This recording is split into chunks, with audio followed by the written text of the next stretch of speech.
Hey, welcome back to World Entertainment, and it's officially happening that the Monsterverse is growing once again because it is now confirmed that there will be a sequel to this year's Godzilla x Kong, which currently is sitting with a box office total worldwide of $548 million. Now, that's before this weekend's numbers go up into it and stuff, so it'll probably surpass the 550. But unsurprisingly, there is going to be a sequel, and we have a writer for it. Now, the one thing about the writer is when you hear who it is and what they've done, you kind of go, uh-oh. But there is a bright side to it. So, the exclusive news is Godzilla x Kong follow-up enlists SHANG-CHI writer David Callahan, who to write it. Now you hear Shang-Chi and you go, oh no, why would you go with this guy? You need to understand, this guy actually has a writing credit on the 2014 Godzilla movie that launched this Monsterverse. So that's where the good side of it comes, is like, oh, he knows this universe then, he's worked on it. So it's saying Legendary's Godzilla x Kong: The New Empire has grossed close to 555 million worldwide since its March 29th opening. And of course, it's still in cinemas, so it's still generating money, not to mention the merchandise. You know, there's toys here, there, and everywhere, and t-shirts and everything else, which will add to that as well. You know, to add to the success, not the box office, but the success of the franchise, because you know, these companies earn more money through the merchandising nowadays than they do the actual films. But the film has one of the highest grossing numbers of all of the Monsterverse movies. And this, of course, is a Legendary production. This, people get confused. They think it's a Warner Brothers movie. No, Warner Brothers just distributes it with like a 55% stake or something in it. But it's actually Legendary who makes these movies. So we'll have a look at this. So Shang-Chi and the Legend of the Ten Rings screenwriter David Callahan is going from the multiverse to the Monsterverse, which that really should say back to the Monsterverse. The scriber, known for his action acumen, has been tapped to pen the next installment of Legendary's Godzilla/Kong monster movie series. The hiring comes in the wake of the box office success of Godzilla x Kong, which has grossed close to 555 million worldwide. That is the biggest haul since 2017's Skull Island, which picked up 568 million. Empire, which is still in theaters, may also be one of the most profitable, if not the single most profitable, of the 5 movies in the series, as it only cost 135 million per sources. Thus, Legendary is keen to keep the monster's juice flowing. That's insane as well, to think that they managed to make this movie for as little, and we really have to say for as little, which sounds shocking with a number like 135 million. As little as 135 million. When you look at the movies like from Marvel that are costing over 300 million to produce, this thing got done for 135 million. So it's broken even, because, you know, you add on another 100, you're looking at have to make at least 450 to break even, in around there, and it's surpassed that. So it's broken even. You know, you look at the likes of Dune, which was only done for 100 million, and you see the money that brought in. So, you know, the fact that these type of movies with these type of special effects can get done for so little compared to the Marvel movies and stuff is really saying something. So Adam Wingard directed Empire and created the story with frequent collaborator Simon Barnett, as well as Terry Rossino. Legendary has signalled it would like to see Wingard return to the director's chair after a successful run that also included the 2021 entry Godzilla vs. Kong, but Wingard has no deal at this stage.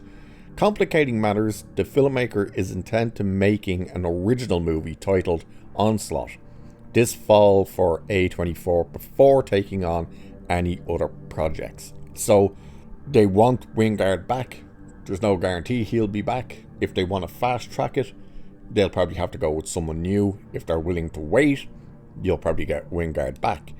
And it says still, Callahan knows a thing or two about Godzilla. The scriber wrote the early drafts and received story by credit for 2014's Godzilla, the movie that kicked off Legendary's Monster Mania.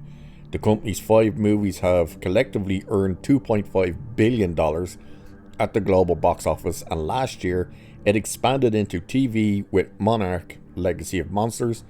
The show has proven to be a hit for Apple TV, and now a second season as well as spin-offs are in the works. So the franchise is growing, it's doing very well, even when critics are looking at Godzilla x Kong and Godzilla vs. Kong, they're like, oh, it's trash, it's this, it's that.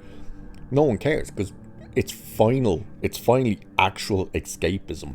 It's not this thing of, oh, it's pandering to these people, or it's, you know, diversity here and there and everywhere, and it's about the message and stuff. No, it's literally, look at the big monsters kicking the shit out of each other and destroying everything. That's what people go to see. That's what people love to see.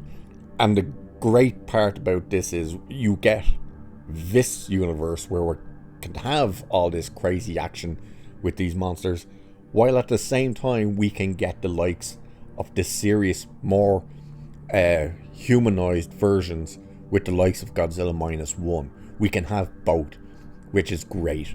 That's something I think can really make Godzilla and Kong and stuff move forward brilliantly, is the coexistence of the Legendary movies and the Japanese movies, the likes of Godzilla Minus One and Shin Godzilla and stuff like that.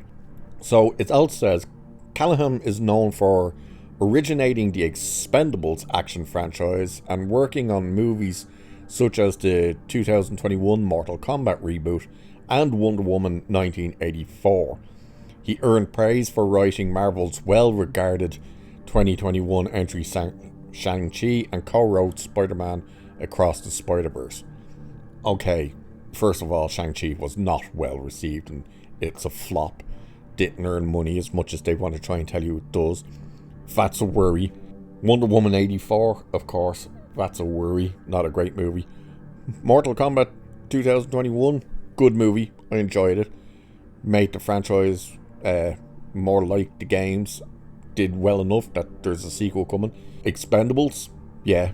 Everyone of a certain age and people like us and stuff love the fact that we get the original Expendables and Expendables 2, Expendables 3 and 4. People have various takes on them. I still enjoy all the movies, but 2 is the best one. But the original as well was pretty cool. And Across the Spider-Verse was fairly well received. Did well enough. So you're seeing his credit. It is quite a mixed bag and stuff, but there are more successful movies in there than there is negative. You know, like, again, Expendables worked so much so that it got sequels. You know, there's 4 movies now in that franchise. The Mortal Kombat reboot obviously worked, did well enough, was well received by fans, has a sequel coming. Across the Spider-Verse, you know, those movies are doing well, even though the second one was a mixed bag with reviews, but they're still getting the next movie. And of course he worked on the original Godzilla movie, so you're seeing that he knows where this universe can go and what it does. The interesting about bringing him back to this franchise, it does raise the question, are they stripping it back? Is it going to be more of a serious take? Is it going to be a smaller film in scale compared to Godzilla vs. Kong or Godzilla x Kong or even King of the Monsters? And that also brings the question, is it going to be a standalone this time in terms of, is it just going to be a Godzilla movie, or is it just going to be a Kong movie, or will it be another team up? At this point, I think it's time they do these standalones, that it should just be either a Kong or Godzilla. But we'll wait and see. It's interesting, and it's no surprise that they're moving forward with a sequel. Why wouldn't you? They keep making money, people are enjoying them, and the merchandise end of things, it's doing much better than anything currently from Disney or even DC at this point for the most part. So there will be more Monsterverse movies to come. Regarding of how quickly and what it'll actually be is yet to be known, but we'll have to see how much this franchise keeps growing. So with that, I will leave it there for this one. So cheers, and I'll catch you in the next one.